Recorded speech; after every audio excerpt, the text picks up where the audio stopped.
Great. Welcome back to Geelong, the Daily Show. We had an awesome end of the day. The breeze came back up. We're going to have a lot more breeze tomorrow, and tomorrow's going to be live. So it's going to be great to have Peter Lester back and Nina Curtis in the studio. So we're going to cut right to it. We're talking about how the highest performance boats in the Olympics are the boats that are here, the FX 49er and the NACRA 17. And it seems that the NACRA is, it's probably the fastest boat there is in the games. And because of that, some of the realities of that on such a high performance boat is you get into accidents. If you fall off the boat going at high speed and you hit any of the appendages, you can really get hurt. So we're going to explore some of the the challenges with these high speed boats and what sailors are doing to mitigate those injuries, and what the class association is going to do, or what the class associations can do to mitigate those injuries as well. So on my left, I have CP and Lynn from Denmark, the Danish NACRA team, and on my right, I have Marcus, who's the NACRA class president. That's it.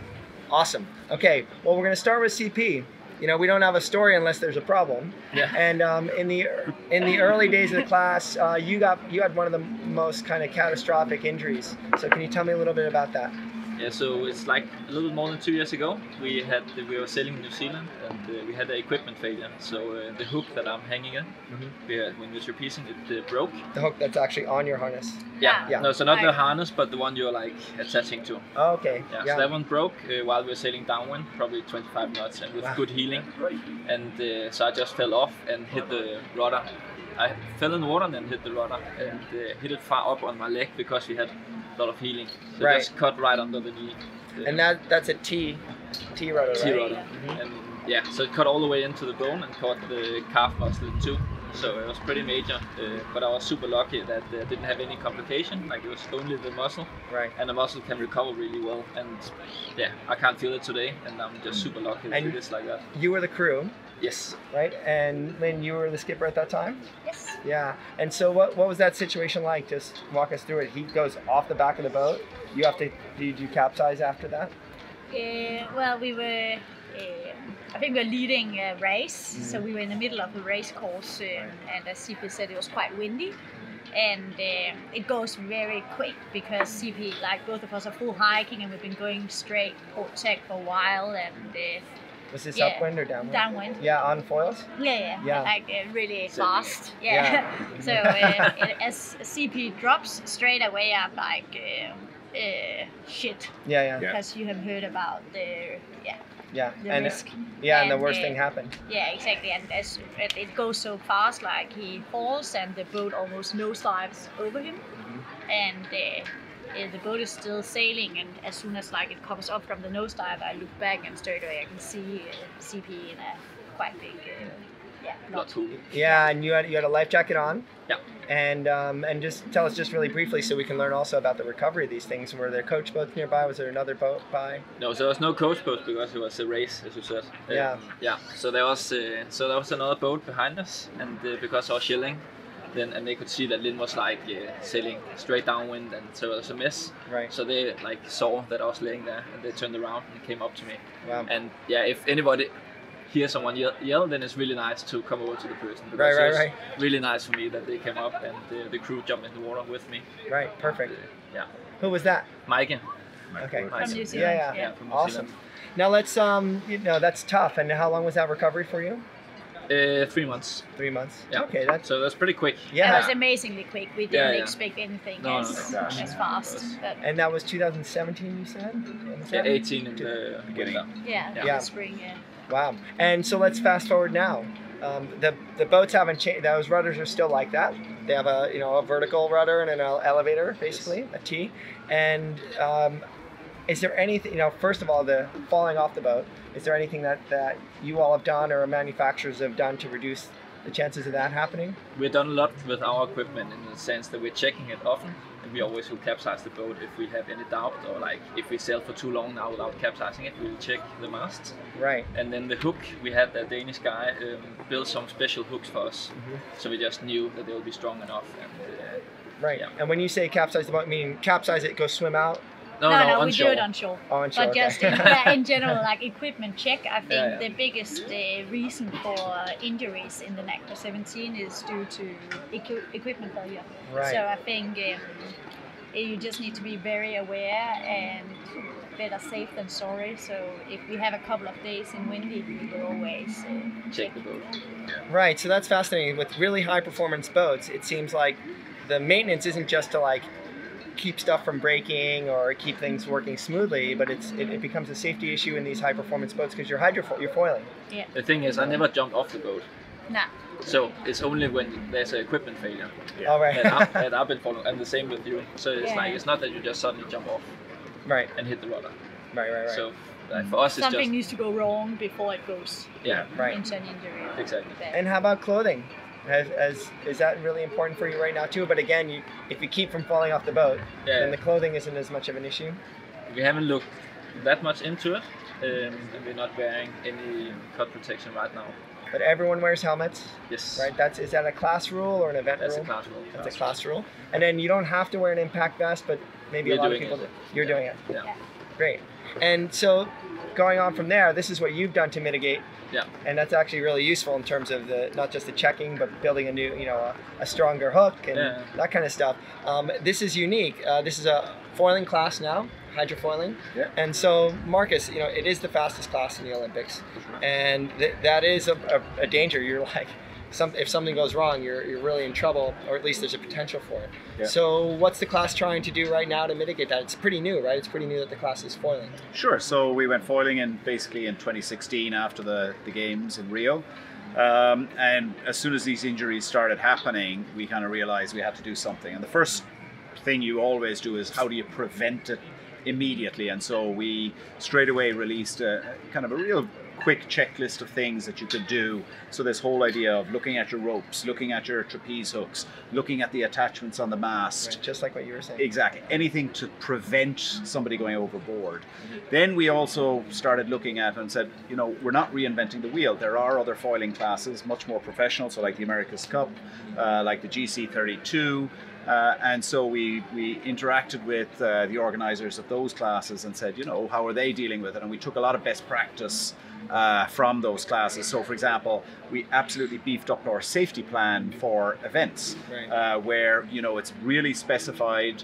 We allow coach boats actually a lot closer than in most other classes, where and we won't penalize them if there's something wrong. If they think something's wrong, they're allowed to come into the field of play, and that's something unique to the NACRA. It doesn't happen in other classes, and it's all to make sure we can do what we can to make sure that, first of all, we prevent injuries, and then if injuries are there, that the attention and the right kind of people are there very, very quickly.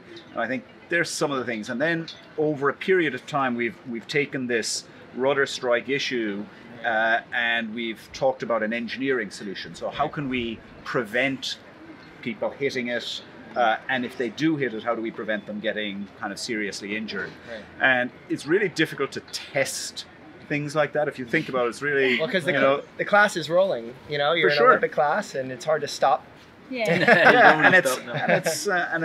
it's also hard. You don't want to just throw somebody over and tell jump over there, please, and see if you get hit. And so I didn't think about it that way. So we're about to have a vote on an L rudder. So currently the rudder is a T foil with a little torpedo on the front, and what that basically means is there's a side of the elevator that sticks outside the plane of the side of the boat. And so what we've done is looked at an asymmetric rudder where the elevator actually goes inwards. And the whole idea is that's exactly right. Okay, cool. So that we basically stay away from the T rudder and then the L rudder, and this is the crossbar. Correct. So that's the difference, and that's why the T sticks out like that. I don't know if you can see that, but and that's why that's the problem. That's what hit CP. Well, we think that's what hits. And so either way. Again, it's really difficult to know that. But one thing we do know is that by moving it inboard, we reduce the opportunity for that external piece to hit. Right. Okay, gotcha. But we've also looked at impact protection and cut protection. That's something we've explored. The class manager, Ben Remacher, has been in touch with a Canadian company, for example, that does a lot of cut protective clothing for ice hockey, the skates on ice with Kevlar and things like that. And so we're looking at ways of mitigating that. And I think, these are one of the other theoretical concepts with this new rudder is by having it slightly larger area in terms of the elevator, and having it more, as I say, asymmetric. The idea is that the boat is more stable when it foils, and what we're hoping is that crews, if you currently see an Acra 17 when it's downwind foiling, you'll see the crew quite often running fore and aft on the side to try and keep that balance. We're hoping that with a slightly larger elevator, that the boat is more stable in flight, and we're hoping that the crews can come further aft, less dramatic on the boat. And the idea is that if somebody falls off, now you're further back with more time to actually not hit the rudder. And so I talked to Nathan about just the idea of even just a bigger elevator to make the boat more stable. And so if a byproduct of that would be that the boat could foil more stably upwind, you know, then the game might change, you know, in a direction like that. That sounds like that'd be good. But more area also means more drag, and so downwind in sub 8 knots, it's going to be, you may not be able to get up a slower boat. It may not perform as good. So there's always a trade-off, and I think, you know, we got to acknowledge these boats are faster. They foil. That's something new. Anytime you're going faster, and with a boat that weighs as much as an Acra, if there's a collision, it's a pretty big collision. And so, you know, it really takes a lot of little things and not just one thing to prevent that. But it's critical that safety is a key priority of the class. Well, it seems like everyone's adapted pretty quickly in such a short period of time. I mean, Rio, it was a different boat, going different speeds. And so it's great to hear that all those little details. And I think that's really good for anyone in a really high performance boat to recognize. You know, kids will get an old 49er or an old catamaran and they won't realize that, you know, you have to take your equipment. Yeah, it's super high performance stuff. So I think we're learning a lot. I have one direction to go to wrap this up. And thank you all three of you for joining. One thing we'd like to do is, this is our opportunity to just briefly get to know the sailors a little bit too. We've gone through about 20 sailors already, which is awesome.